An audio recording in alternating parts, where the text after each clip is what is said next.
छत्तीसगढ़ में 650 गांव जला दिए सरकार ने जी। हजारों आदिवासी महिलाओं से बलात्कार किया गया, आज भी वो प्रोसेस चल रहा है। जो पॉलिटिकल लीडर्स होते हैं वो जनता की सेवा करने के लिए पॉलिटिक्स में नहीं आए। कहते तो यही है ना, कहते हैं, वो तो कहना पड़ेगा उनको, झूठ तो बोलना पड़ेगा। सोनी सोरी को उठाया, उसकी जो बुआ है सरकारी टीचर थी वो, उसको थाने ले गए, थाने में उसको निवस्त्र करके उसको बिजली के करंट दिए, शॉट दिए, उसके वेजाइना और एनस में पत्थर भर दिए एसपी ने। उसकी मेडिकल जांच कराई छत्तीसगढ़ से बाहर हम लोगों ने सुप्रीम कोर्ट के ऑर्डर से, तो उसके बॉडी से वो पत्थर रिकवर हुए और वो पत्थर सुप्रीम कोर्ट की टेबल पे रख दिए गए कि ये इसकी बॉडी से निकले हैं। और 11 साल तक वो मुकदमा पेंडिंग रखा सुप्रीम कोर्ट ने। अभी पिछले महीने वो मुकदमा खारिज कर दिया, डिसमिस कर दिया। और जिस एसपी ने सोरी के प्राइवेट पार्ट्स में पत्थर भरे, उस एसपी को भारत के राष्ट्रपति ने वीरता पुरस्कार दिया। गांव के लोग इनको देख के भागते थे, बच्चे नहीं भाग पाते थे, औरतें नहीं भाग पाती थी, बुजुर्ग नहीं भाग पाते थे, उनके कत्ल हुए, रेप हुए औरतों के साथ। सरकार ने 5 बार मेरी हत्या की कोशिश करी। आपके ऊपर इस तरह के हमले हुए? हाँ, क्यों हम गांव को दोबारा क्यों बसा रहे हैं? रात मेरा मर्डर होना था, उस रात मैं निकला और उसके बाद मुझे 10 साल के लिए सूबा बदर कर दिया गया। लिंगाराम कोड़ोपी को एसपी के बंगले में ले जाकर उसके एनस में मिर्च और तेल से डूबा हुआ डंडा घुसा दिया। 16 लोगों का कत्ल हुआ, जिसमें 1.5 साल के बच्चे की 3 उंगलियां काट दी थी पुलिस ने।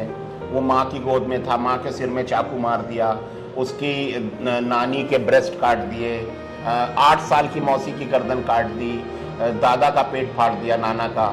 वो सब लोग हमारे पास आए, हम उनको लेके सुप्रीम कोर्ट गए 2009 में। सुप्रीम कोर्ट में 13 साल तक मुकदमा पेंडिंग रहा। अभी 14 जुलाई को सुप्रीम कोर्ट का फैसला आया है और उस मामले में सुप्रीम कोर्ट ने कहा कि मुकदमा झूठा है। इतना कुछ होने के बाद भी और मेरे ऊपर 5 लाख का जुर्माना लगा दिया।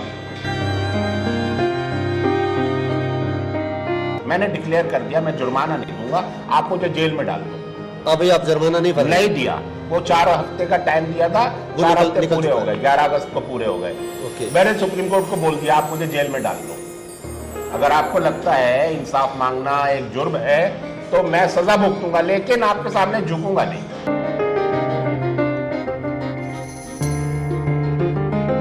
सत श्री अकाल जी, तुसी देख रहे हो इंडोज टीवी आस्ट्रेलिया ते मैं हाँ गोरखपाल सिंह। ਭਾਰਤ ਦੇਸ਼ ਦੀ ਜਦੋਂ ਗੱਲ ਕਰਦੇ ਆ ਤਾਂ ਭਾਰਤ ਦੇਸ਼ ਵਿਭਿੰਨਤਾ ਭਰਿਆ ਦੇਸ਼ ਹੈ, ਜਿੱਥੇ ਵੱਖ-ਵੱਖ ਤਰ੍ਹਾਂ ਦੇ ਕਲਚਰ ਨੇ, ਬੋਲੀਆਂ ਨੇ, ਸਟੇਟ ਨੇ, ਰਹਿਣ ਸਹਿਣ, ਖਾਣ ਪੀਣ ਸਭ ਕੁਝ ਵੱਖਰਾ ਵੱਖਰਾ ਹੈ। ਪਰ ਜੋ ਸਾਡੇ ਦੇ ਵਿੱਚ ਇੱਕ ਹੈ ਉਹ ਹੈ ਸਾਡੇ ਦੇਸ਼ ਦਾ ਤਿਰੰਗਾ। ਸੋ ਇਸ ਵਿਭਿੰਨਤਾ ਦੇ ਨਾਲ ਨਾਲ ਸਾਡੇ ਦੇਸ਼ ਦੇ ਵਿੱਚ ਕੁਝ ਜਾਤੀਆਂ ਤੇ ਕੁਝ ਸਟੇਟ ਇਸ ਤਰ੍ਹਾਂ ਦੇ ਵੀ ਨੇ ਜਿਨ੍ਹਾਂ ਸਟੇਟਸ ਦੇ ਵਿੱਚ ਉੱਥੋਂ ਦੇ ਲੋਕਾਂ ਨਾਲ ਬਹੁਤ ਜ਼ਿਆਦਾ ਧੱਕੇਸ਼ਾਹੀਆਂ ਤੇ ਨਾਲ ਹੀ ਨਾਲ ਉਹਨਾਂ ਲੋਕਾਂ ਨਾਲ ਇੱਕ ਵਿਤਕਰਾ ਹੋ ਰਿਹਾ। ਸੋ ਇਸ ਵਿਤਕਰੇ ਦੇ ਖਿਲਾਫ ਖਾਸ ਕਰਕੇ ਜਦੋਂ ਅਸੀਂ ਗੱਲ ਕਰਦੇ ਹਾਂ ਆਦੀਵਾਸੀ ਲੋਕਾਂ ਦੀ, ਜਿਹੜੇ ਕਿ ਇਸੇ ਮੁਲਕ ਦਾ ਹਿੱਸਾ ਨੇ, ਉਹਨਾਂ ਨਾਲ ਜੋ ਜ਼ਿਆਦਤੀਆਂ ਹੋ ਰਹੀਆਂ ਨੇ, ਜੋ ਉਹਨਾਂ ਨਾਲ ਧੱਕੇਸ਼ਾਹੀਆਂ ਹੋ ਰਹੀਆਂ ਨੇ, ਉਹਨਾਂ ਦੇ ਖਿਲਾਫ ਆਵਾਜ਼ ਚੁੱਕਣ ਵਾਲੇ ਬਹੁਤ ਸਾਰੇ ਨਾਂ ਨੇ, ਬਹੁਤ ਸਾਰੇ ਬੁੱਧੀਜੀਵੀ ਨੇ ਜਿਹੜੇ ਉਹਨਾਂ ਦੇ ਹੱਕ ਦੇ ਵਿੱਚ ਬੋਲਦੇ ਨੇ, ਤੇ ਉਹਨਾਂ ਵਿੱਚੋਂ ਇੱਕ ਨਾਮ ਹੈ हिमांशु कुमार ਦਾ। सो ਅੱਜ ਸਾਡੇ ਨਾਲ हिमांशु कुमार जी मौजूद ने। हिमांशु जी बहुत बहुत स्वागत है आपका इंडोज टीवी। बहुत शुक्रिया बुलाने के लिए। जैसे मैंने हिमांशु जी पहले बोला कि भारत में बहुत सारी बोलियाँ ने, बहुत सारे यहाँ का रहने का स्टाइल अलग अलग है। ਤਾਂ ਇਹਦੇ ਵਿੱਚ ਜਦੋਂ ਆਦੀਵਾਸੀਆਂ ਦੀ ਗੱਲ ਕਰਦੇ ਆ ਤਾਂ ਉਹਨਾਂ ਨਾਲ ਜੋ ਧੱਕੇਸ਼ਾਹੀਆਂ ਹੋ ਰਹੀਆਂ ਨੇ, ਜੋ ਉਹਨਾਂ ਨੂੰ ਉਹਨਾਂ ਦੇ ਰਹਿਣ ਵਾਲੇ ਇਲਾਕੇ ਉਜਾੜੇ ਜਾ ਰਹੇ ਨੇ, ਤੁਸੀਂ ਉਹਨਾਂ ਖਿਲਾਫ ਬੋਲੇ ਹੋ, ਆਵਾਜ਼ ਚੱਕੀ ਹੈ, ਨਾਲ ਹੀ ਨਾਲ ਉਹਨਾਂ ਦੇ ਵਿੱਚ ਰਹੇ ਵੀ। ਕੀ ਕਹਿਣਾ ਚਾਹੋਗੇ कि किस तरह ਦੀਆਂ ਜ਼ਿਆਦਤੀਆਂ ਉਹਨਾਂ ਲੋਕਾਂ ਨਾਲ ਹੋ ਰਹੀਆਂ? देखिए, अगर इस पूरे इशू को हम एक ब्रॉडर पर्सपेक्टिव में देखें, हिस्टोरिकल इसका प्रोसेस देखें जी, तो आदिवासियों के साथ पूरी दुनिया में जी, लंबे इतिहास में हमला हुआ है जी, आदिवासियों की नस्ल कुशी हुई है जी, आदिवासियों के रिसोर्सेज पर सो कॉल्ड डेवलप्ड लोगों ने कब्जा किया है जी, चाहे वो अमेरिका हो, चाहे वो कनाडा हो, चाहे वो ऑस्ट्रेलिया हो, चाहे वो न्यूजीलैंड हो। दुनिया के 65 देशों में आदिवासियों का जेनोसाइड हुआ है जी, बड़े तादाद में उनकी हत्या हुई है और उनके रिसोर्सेज पर कब्जा डेवलप्ड लोगों ने कब्जा कर लिया और आदिवासियों को ख़त्म कर दिया या थोड़ा से बचे हैं अब वो। भारत में वो चल रहा है, वही प्रोसेस भारत में चल रहा है जी, असल में आदिवासी जिन इलाकों में रहते हैं उन इलाकों में मिनरल वेल्थ है, लोहा है, वहाँ कोयला है, रेड डायमंड है, ब्लू डायमंड नीलम जिसको कहते हैं, टिन है, चांदी है, गोल्ड है। तो और ये इतना है कि 200-250 साल भी अगर खोदा जाए तो ख़त्म नहीं होगा।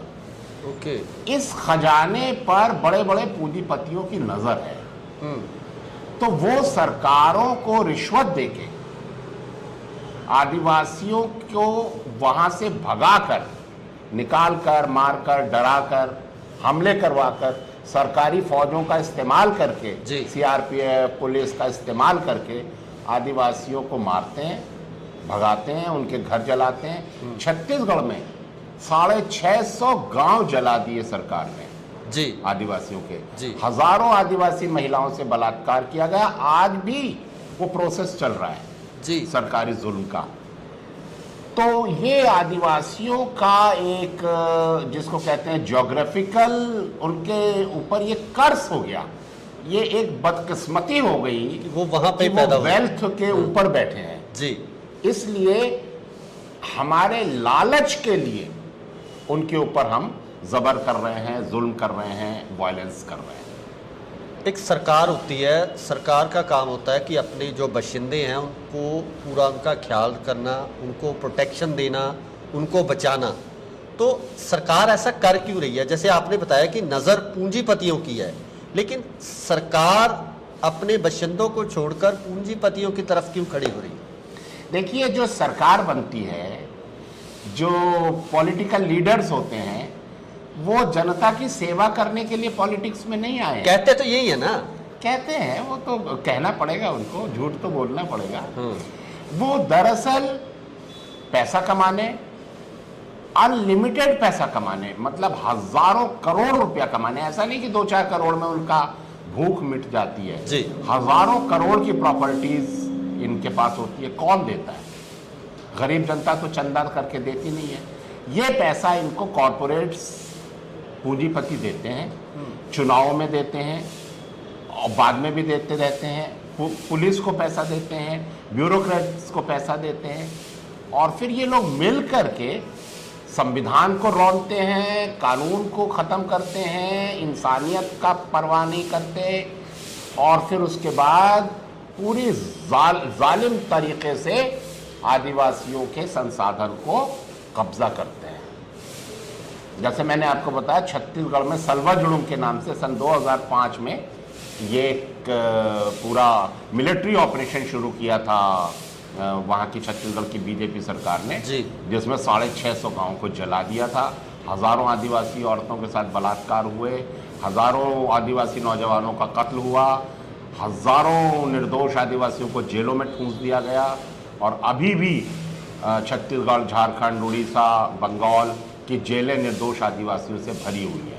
आपने क्या क्या देखा है? जो हम तो काफ़ी दूर रह जाते हैं, पंजाब के लोग हैं जो काफ़ी दूर इन इलाकों से रह जाते हैं, तो हमारे दर्शकों को थोड़ा सा ये पता चले कि वहाँ के एक्चुअल हालात कैसे हैं, कैसे उनको रौंदा जाता है, कैसे उनको पीटा जाता है, कैसे औरतों को जो बलात्कार किया जाता है, कैसी घटनाएं किस किस तरह से होती हैं? देखिए, जैसा मैंने आपको बताया, जो सलवा जुड़ुम नाम से एक अभियान 2005 में 5 मई 2005 को शुरू किया छत्तीसगढ़ सरकार ने, उसमें 650 घरों को, गांवों को जलाया।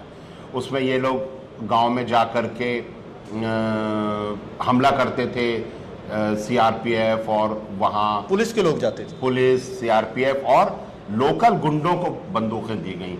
उनको स्पेशल पुलिस ऑफिसर का ओहदा दिया गया सरकार के द्वारा। उनको 303 राइफलें दी गई, एसपीओ बोला उनको, स्पेशल पुलिस ऑफिसर। और उसके बाद ये लोग मिल करके गांव पर अटैक करते थे। गांव के लोग इनको देख के भागते थे। बच्चे नहीं भाग पाते थे, औरतें नहीं भाग पाती थी, बुजुर्ग नहीं भाग पाते थे। उनके कत्ल हुए, रेप हुए औरतों के साथ। उनके फसलें जला दी गई, उनके घर में रखा हुआ अनाज जला दिया गया, पानी के सोर्सेज में जहर मिला दिया गया, घरों में आग लगा दी गई। इस तरीके से लोग जंगलों में भाग गए, बॉर्डर के स्टेट्स में माइग्रेट कर गए। दंतेवाड़ा का जो हमारा एरिया था, उसके बॉर्डर में उड़ीसा है, महाराष्ट्र है, आंध्र प्रदेश है, जो अब तेलंगाना है जी, तो वहाँ भाग गए। फिर हम लोग उनको वापस लेके आए। हमने 40 गांव दोबारा बसाए। सरकार ने 5 बार मेरी हत्या की कोशिश करी। आपके ऊपर इस तरह के हमले हुए? हाँ, क्यों हम गांव को दोबारा क्यों बसा रहे हैं। और उसके बाद सन 2010 में जब फाइनली जिस रात मेरा मर्डर होना था, उस रात मैं निकला और उसके बाद मुझे 10 साल के लिए सूबा बदर कर दिया गया, तड़ी पार कर दिया। जी। और हमारा 7 एकड़ का आश्रम था, वहाँ 1000 हमारा स्टाफ था। हम लोग हेल्थ, एजुकेशन वगैरह पे काम कर रहे थे, वीमेन एम्पावरमेंट, एग्रीकल्चर ट्रेनिंग वगैरह। तो उस आश्रम के ऊपर बुलडोज़र चला दिया सरकार ने, पूरा उसको मिट्टी में मिला दिया। हमारे कार्यकर्ताओं को जेलों में डाल दिया। मेरी एक स्टूडेंट सोनी सोरी जी, और उसका भतीजा पहला आदिवासी पत्रकार लिंगाराम कोड़ोपी जी, इन दोनों को पुलिस ने उठाया।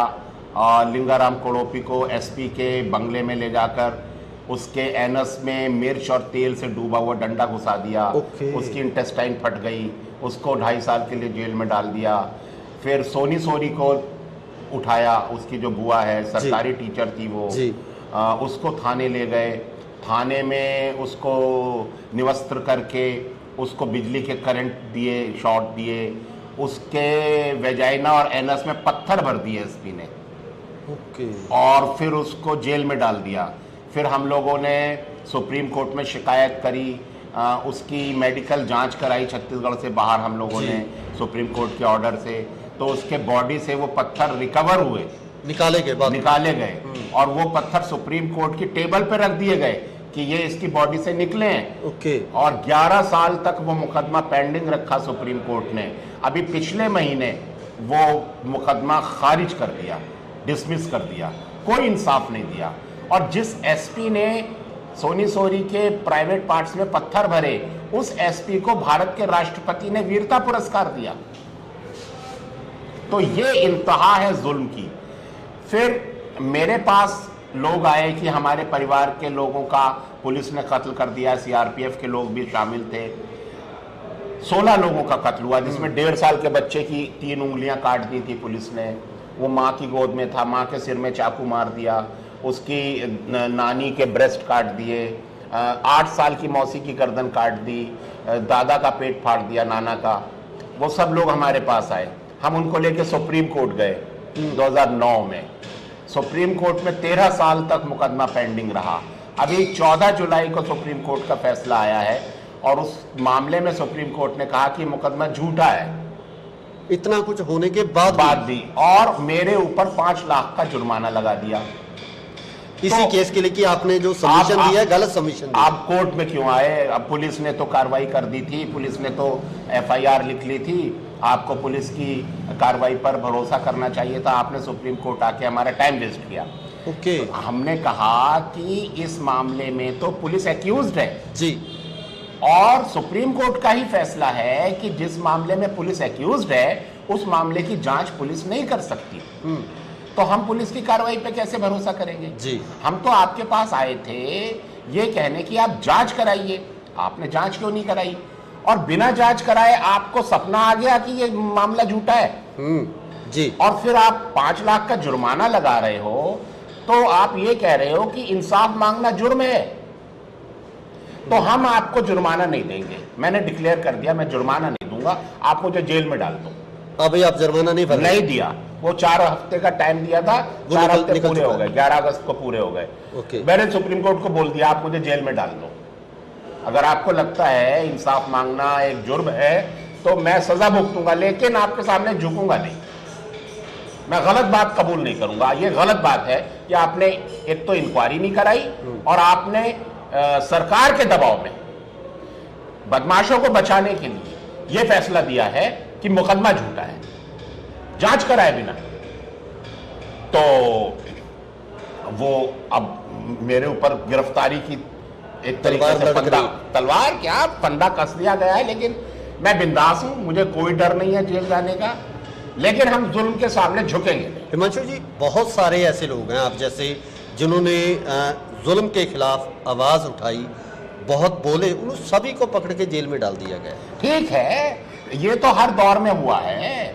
जिन्होंने सच्चाई और इंसाफ के लिए आवाज उठाई है, जालिम हुकूमत ने उनको सताया है।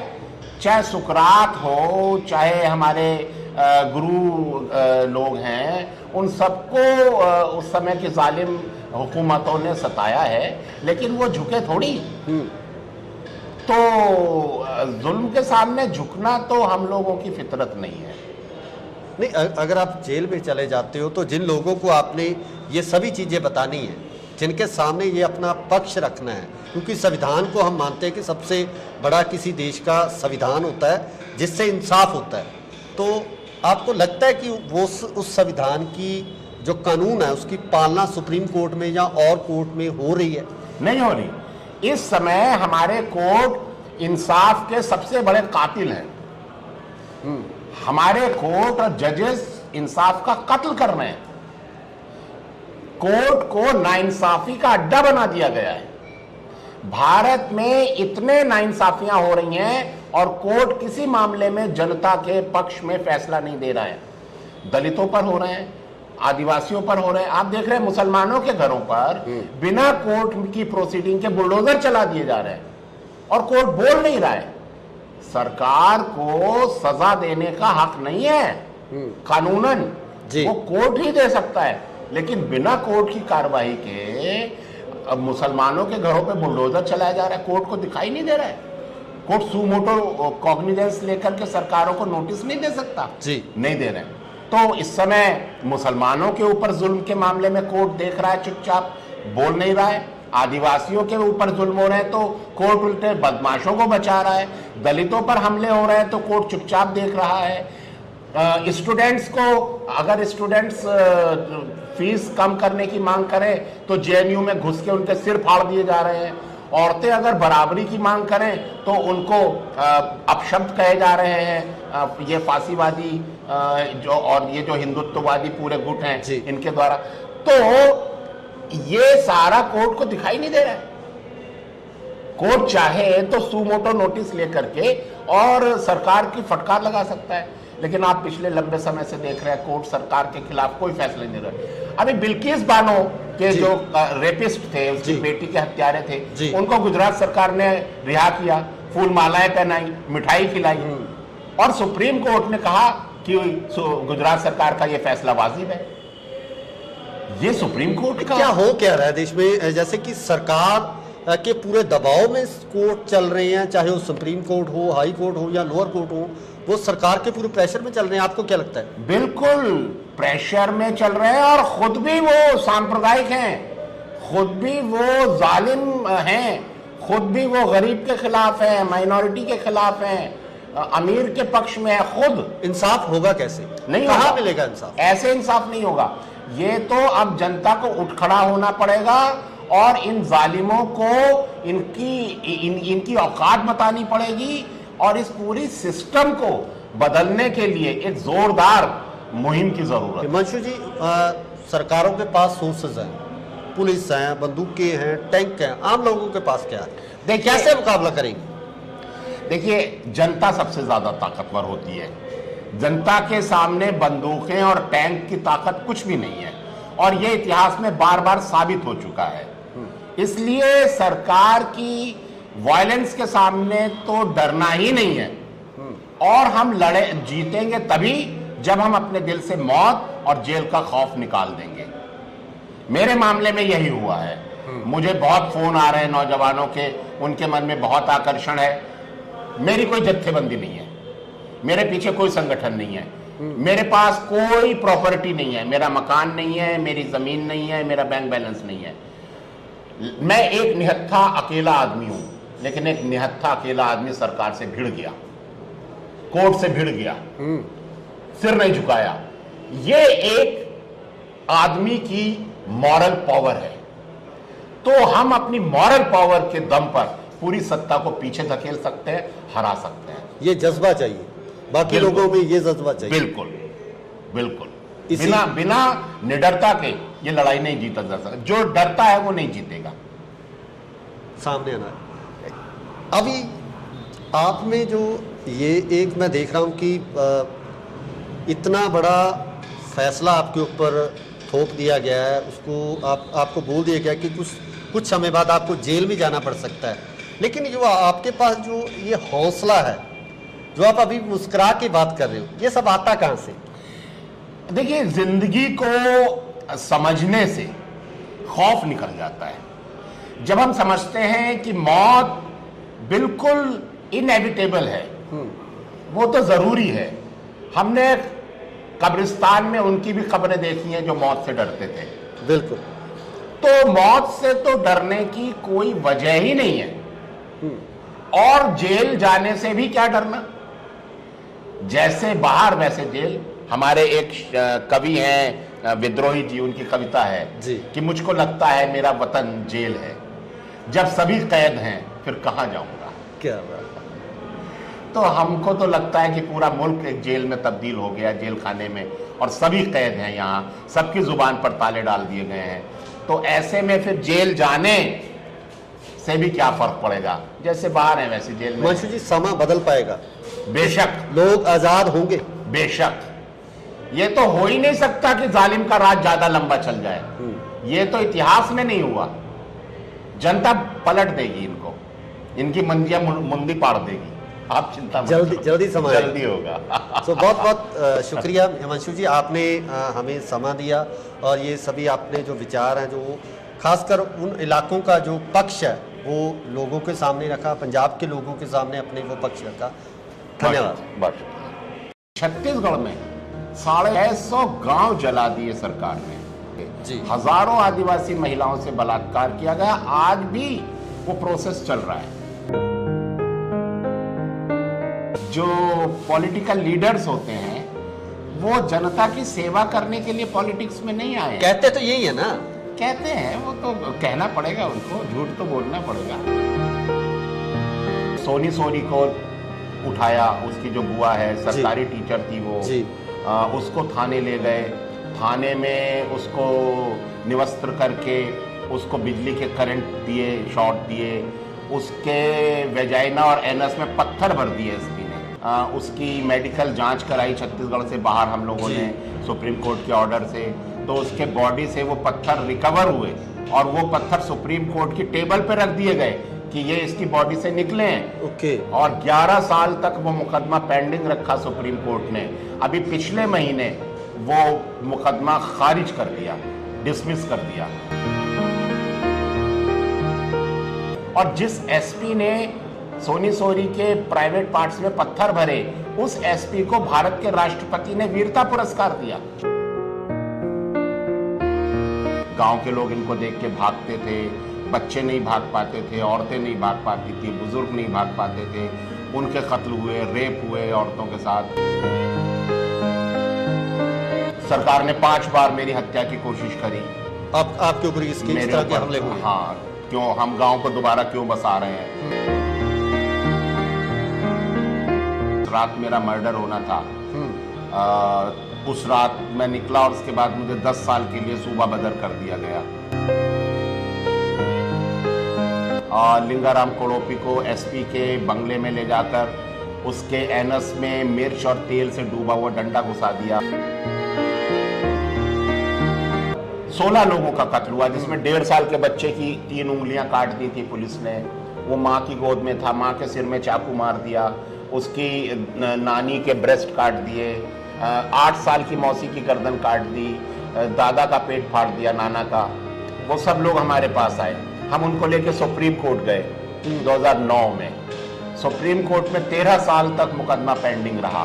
अभी 14 जुलाई को सुप्रीम कोर्ट का फैसला आया है और उस मामले में सुप्रीम कोर्ट ने कहा कि मुकदमा झूठा है। इतना कुछ होने के बाद भी और मेरे ऊपर 5 लाख का जुर्माना लगा दिया। मैंने डिक्लेयर कर दिया मैं जुर्माना नहीं दूंगा, आप मुझे जेल में डाल दो। अभी आप जुर्माना नहीं दिया। वो 4 हफ्ते का टाइम दिया था, 4 हफ्ते पूरे हो गए, 11 अगस्त को पूरे हो गए। मैंने सुप्रीम कोर्ट को बोल दिया आप मुझे जेल में डाल दो।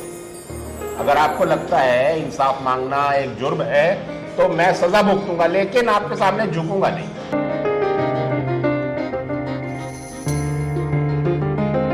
सत श्री अकाल जी, तुसी देख रहे हो इंडोज टीवी ਆਸਟ੍ਰੇਲੀਆ ਤੇ मैं हाँ ਗੁਰਿਕਪਾਲ ਸਿੰਘ। ਭਾਰਤ ਦੇਸ਼ ਦੀ ਜਦੋਂ ਗੱਲ ਕਰਦੇ ਹਾਂ ਤਾਂ ਭਾਰਤ ਦੇਸ਼ ਵਿਭਿੰਨਤਾ ਭਰਿਆ ਦੇਸ਼ ਹੈ, ਜਿੱਥੇ ਵੱਖ-ਵੱਖ ਤਰ੍ਹਾਂ ਦੇ ਕਲਚਰ ਨੇ, ਬੋਲੀਆਂ ਨੇ, ਸਟੇਟ ਨੇ, ਰਹਿਣ ਸਹਿਣ, ਖਾਣ ਪੀਣ ਸਭ ਕੁਝ ਵੱਖਰਾ ਵੱਖਰਾ ਹੈ। ਪਰ ਜੋ ਸਾਡੇ ਦੇ ਵਿੱਚ ਇੱਕ ਹੈ ਉਹ ਹੈ ਸਾਡੇ ਦੇਸ਼ ਦਾ ਤਿਰੰਗਾ। ਸੋ ਇਸ ਵਿਭਿੰਨਤਾ ਦੇ ਨਾਲ ਨਾਲ ਸਾਡੇ ਦੇਸ਼ ਦੇ ਵਿੱਚ ਕੁਝ ਜਾਤੀਆਂ ਤੇ ਕੁਝ ਸਟੇਟ ਇਸ ਤਰ੍ਹਾਂ ਦੇ ਵੀ ਨੇ ਜਿਨ੍ਹਾਂ ਸਟੇਟਸ ਦੇ ਵਿੱਚ ਉੱਥੋਂ ਦੇ ਲੋਕਾਂ ਨਾਲ ਬਹੁਤ ਜ਼ਿਆਦਾ ਧੱਕੇਸ਼ਾਹੀਆਂ ਤੇ ਨਾਲ ਹੀ ਨਾਲ ਉਹਨਾਂ ਲੋਕਾਂ ਨਾਲ ਇੱਕ ਵਿਤਕਰਾ ਹੋ ਰਿਹਾ। ਸੋ ਇਸ ਵਿਤਕਰੇ ਦੇ ਖਿਲਾਫ ਖਾਸ ਕਰਕੇ ਜਦੋਂ ਅਸੀਂ ਗੱਲ ਕਰਦੇ ਹਾਂ ਆਦੀਵਾਸੀ ਲੋਕਾਂ ਦੀ, ਜਿਹੜੇ ਕਿ ਇਸੇ ਮੁਲਕ ਦਾ ਹਿੱਸਾ ਨੇ, ਉਹਨਾਂ ਨਾਲ ਜੋ ਜ਼ਿਆਦਤੀਆਂ ਹੋ ਰਹੀਆਂ ਨੇ, ਜੋ ਉਹਨਾਂ ਨਾਲ ਧੱਕੇਸ਼ਾਹੀਆਂ ਹੋ ਰਹੀਆਂ ਨੇ, ਉਹਨਾਂ ਦੇ ਖਿਲਾਫ ਆਵਾਜ਼ ਚੁੱਕਣ ਵਾਲੇ ਬਹੁਤ ਸਾਰੇ ਨਾਂ ਨੇ, ਬਹੁਤ ਸਾਰੇ ਬੁੱਧੀਜੀਵੀ ਨੇ ਜਿਹੜੇ ਉਹਨਾਂ ਦੇ ਹੱਕ ਦੇ ਵਿੱਚ ਬੋਲਦੇ ਨੇ ਤੇ ਉਹਨਾਂ ਵਿੱਚੋਂ ਇੱਕ ਨਾਮ ਹੈ ਹਿਮਾਂਸ਼ੂ ਕੁਮਾਰ ਦਾ। सो आज साडे नाल हिमांशु कुमार जी मौजूद ने। हिमांशु जी बहुत बहुत स्वागत है आपका इंडोज टीवी। बहुत शुक्रिया बुलाने के लिए। जैसे मैंने हिमांशु जी पहले बोला है कि भारत में बहुत सारी बोलियां ने, बहुत सारे यहाँ का रहने का स्टाइल अलग अलग है। तो ये जो आदिवासियों की गल करते हैं तो उन्होंने जो धक्केशाहियां हो रही हैं, जो उन्होंने रहन वाले इलाके उजाड़े जा रहे हैं, तुसी उन्होंने खिलाफ बोले हो, आवाज़ चक्की है, नाल ही नाल उन्होंने विच रहे भी। की कहना चाहोगे कि किस तरह दी ज्यादतियां उन्होंने लोगों नाल हो रही हैं? देखिए, अगर इस पूरे इशू को हम एक ब्रॉडर पर्सपेक्टिव में देखें, हिस्टोरिकल इसका प्रोसेस देखें जी, तो आदिवासियों के साथ पूरी दुनिया में जी लंबे इतिहास में हमला हुआ है जी। आदिवासियों की नस्ल कुशी हुई है जी। आदिवासियों के रिसोर्सेज पर सो कॉल्ड डेवलप्ड लोगों ने कब्जा किया है जी। चाहे वो अमेरिका हो, चाहे वो कनाडा हो, चाहे वो ऑस्ट्रेलिया हो, चाहे वो न्यूजीलैंड हो। दुनिया के 65 देशों में आदिवासियों का जेनोसाइड हुआ है जी। बड़े तादाद में उनकी हत्या हुई है और उनके रिसोर्सेज पर डेवलप्ड लोगों ने कब्जा कर लिया और आदिवासियों को खत्म कर दिया या थोड़ा सा बचे हैं। अब भारत में वो चल रहा है, वही प्रोसेस भारत में चल रहा है जी। असल में आदिवासी जिन इलाकों में रहते हैं उन इलाकों में मिनरल वेल्थ है, लोहा है, वहाँ कोयला है, रेड डायमंड है, ब्लू डायमंड, नीलम जिसको कहते हैं, टिन है, चांदी है, गोल्ड है। तो और ये इतना है कि 200-250 साल भी अगर खोदा जाए तो खत्म नहीं होगा। ओके। इस खजाने पर बड़े बड़े पूंजीपतियों की नजर है, तो वो सरकारों को रिश्वत देके आदिवासियों को वहां से भगाकर, निकालकर, मारकर, डराकर, हमले करवाकर, सरकारी फौजों का इस्तेमाल करके, सीआरपीएफ पुलिस का इस्तेमाल करके आदिवासियों को मारते हैं, भगाते हैं, उनके घर जलाते हैं। छत्तीसगढ़ में 650 गांव जला दिए सरकार ने जी आदिवासियों के जी। हजारों आदिवासी महिलाओं से बलात्कार किया गया। आज भी वो प्रोसेस चल रहा है जी, सरकारी जुल्म का। तो ये आदिवासियों का एक जिसको कहते हैं ज्योग्राफिकल, उनके ऊपर ये कर्स हो गया ये एक बदकिस्मती हो गई कि वो वहां पे कि पैदा वो हुए। वेल्थ के ऊपर बैठे हैं। जी इसलिए हमारे लालच के लिए उनके ऊपर हम जबर कर रहे हैं, जुल्म कर रहे हैं, वायलेंस कर रहे हैं। एक सरकार होती है, सरकार का काम होता है कि अपने जो बाशिंदे हैं उनको पूरा उनका ख्याल करना, उनको प्रोटेक्शन देना, उनको बचाना। तो सरकार ऐसा कर क्यों रही है? जैसे आपने बताया कि नज़र पूंजीपतियों की है, लेकिन सरकार अपने बाशिंदों को छोड़कर पूंजीपतियों की तरफ क्यों खड़ी हो रही है? देखिए, जो सरकार बनती है, जो पॉलिटिकल लीडर्स होते हैं, वो जनता की सेवा करने के लिए पॉलिटिक्स में नहीं आए हैं। कहते तो यही है ना। कहते हैं, वो तो कहना पड़ेगा उनको, झूठ तो बोलना पड़ेगा। वो दरअसल पैसा कमाने, अनलिमिटेड पैसा कमाने, मतलब हजारों करोड़ रुपया कमाने। ऐसा नहीं कि 2-4 करोड़ में उनका भूख मिट जाती है जी। हजारों करोड़ की प्रॉपर्टीज इनके पास होती है। कौन देता है? गरीब जनता तो चंदा करके देती नहीं है। ये पैसा इनको कॉरपोरेट्स, पूंजीपति देते हैं, चुनावों में देते हैं और बाद में भी देते रहते हैं। पुलिस को पैसा देते हैं, ब्यूरोक्रेट्स को पैसा देते हैं, और फिर ये लोग मिल करके संविधान को रौंदते हैं, कानून को ख़त्म करते हैं, इंसानियत का परवाह नहीं करते, और फिर उसके बाद पूरी जालिम तरीके से आदिवासियों के संसाधन को कब्जा करते हैं। जैसे मैंने आपको बताया, छत्तीसगढ़ में सलवा जुड़ुम के नाम से सन 2005 में ये एक पूरा मिलिट्री ऑपरेशन शुरू किया था वहाँ की छत्तीसगढ़ की बीजेपी सरकार ने, जिसमें 650 गाँव को जला दिया था। हज़ारों आदिवासी औरतों के साथ बलात्कार हुए, हज़ारों आदिवासी नौजवानों का कत्ल हुआ, हज़ारों निर्दोष आदिवासियों को जेलों में ठूंस दिया गया, और अभी भी छत्तीसगढ़, झारखंड, उड़ीसा, बंगाल की जेलें निर्दोष आदिवासियों से भरी हुई है। आपने क्या क्या देखा है? जो हम तो काफ़ी दूर रह जाते हैं, पंजाब के लोग हैं जो काफ़ी दूर इन इलाकों से रह जाते हैं, तो हमारे दर्शकों को थोड़ा सा ये पता चले कि वहाँ के एक्चुअल हालात कैसे हैं, कैसे उनको रौंदा जाता है, कैसे उनको पीटा जाता है, कैसे औरतों को जो बलात्कार किया जाता है, कैसी घटनाएं किस किस तरह से होती हैं? देखिए, जैसा मैंने आपको बताया, जो सलवा जुड़ुम नाम से एक अभियान 2005 में 5 मई 2005 को शुरू किया छत्तीसगढ़ सरकार ने, उसमें 650 गांवों को जलाया। उसमें ये लोग गांव में जा कर के हमला करते थे, सीआरपीएफ और वहाँ पुलिस के लोग जाते थे। पुलिस, सीआरपीएफ और लोकल गुंडों को बंदूकें दी गई। उनको स्पेशल पुलिस ऑफिसर का ओहदा दिया गया सरकार के द्वारा। उनको 303 राइफलें दी गई, एसपीओ बोला उनको, स्पेशल पुलिस ऑफिसर। और उसके बाद ये लोग मिल करके गांव पर अटैक करते थे। गांव के लोग इनको देख के भागते थे, बच्चे नहीं भाग पाते थे, औरतें नहीं भाग पाती थी, बुजुर्ग नहीं भाग पाते थे।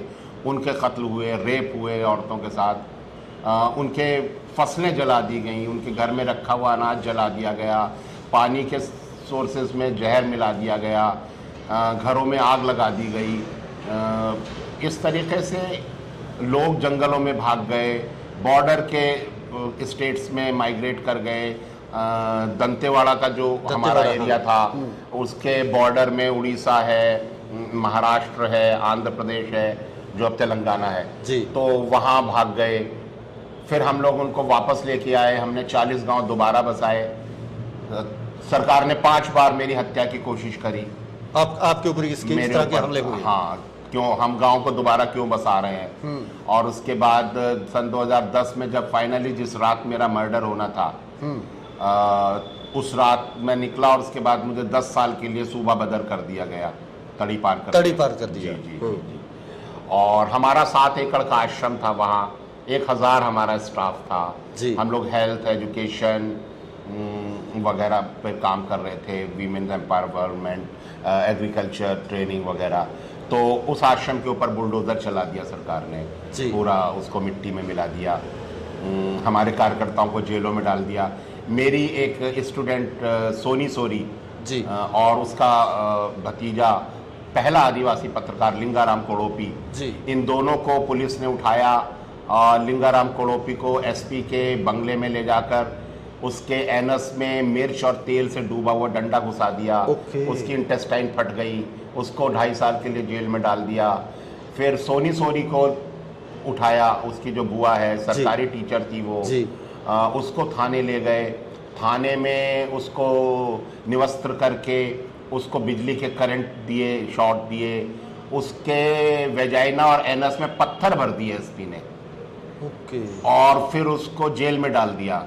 फिर हम लोगों ने सुप्रीम कोर्ट में शिकायत करी, उसकी मेडिकल जांच कराई छत्तीसगढ़ से बाहर हम लोगों ने सुप्रीम कोर्ट के ऑर्डर से, तो उसके बॉडी से वो पत्थर रिकवर हुए, निकाले गए, और वो पत्थर सुप्रीम कोर्ट की टेबल पर